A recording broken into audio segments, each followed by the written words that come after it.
আজকের এই সমাবেশে আমরা যে কথাটি বলতে চাই সেটা হলো অভিশপ্ত ইহুদি জাতি তারা সৃষ্টির লগ্ন থেকে এই পর্যন্ত মুসলমানদের বিরোধিতা করে আসছিল।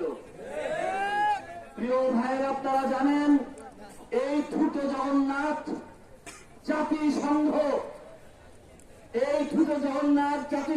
ঘোষণা করেছিল যুদ্ধবিরতি। আমি মনে করি এই জাতিসংঘ ষড়যন্ত্রের সঙ্গে জড়িত।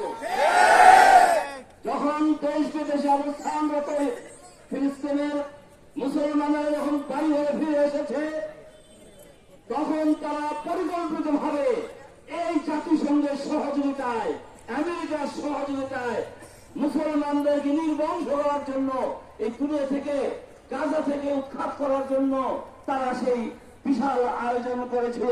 যে কারণে রমজান মাসে তারা যে বিমান হামলা করেছে আপনারা দেখেছেন, এমন শক্তিশালী বোমা ইউজ করেছে যে সেখানে মানুষ পাতা খড়কুটোর মতো মানুষ আকাশ উড়ে বেড়াচ্ছে। একজন গাজাবাসী তার ছোট্ট সন্তানকে হাতে নিয়ে চিৎকার করছে, তার শরীরে মাথা নাই, মাথা উড়ে গেছে, শুধু দেহটা এসে চিৎকার করে স্মরণ করছিল।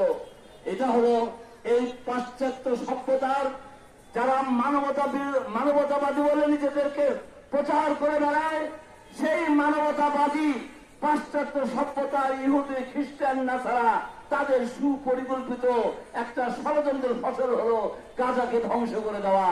সেখানে মসজিদের উপর আক্রমণ, নামাজরত অবস্থা বন্দী করা এবং সেখানে এমন অবস্থা সৃষ্টি করেছে যে সেখানে একটা বর্বর, একটা মানুষহীন, জনমানুষহীন ভূমিতে পরিণত করেছে। প্রিয় ভাইরা, আপনারা এটাও জানেন যে আশেপাশে যে মুসলিম দেশগুলো আছে কাপুরুষের পরিচয় দিয়েছে।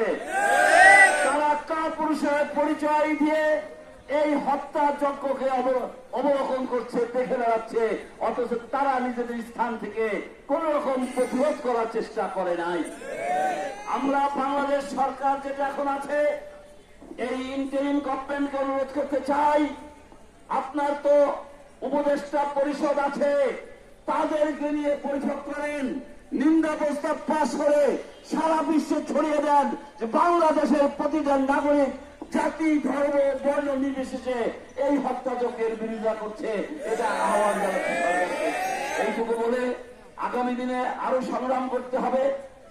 আপনাদের সকলের সহযোগিতা কামনা করে আমি আমার কথা শেষ করছি। আসসালামু আলাইকুম ওয়া রাহমাতুল্লাহি ওয়া বারাকাতুহু।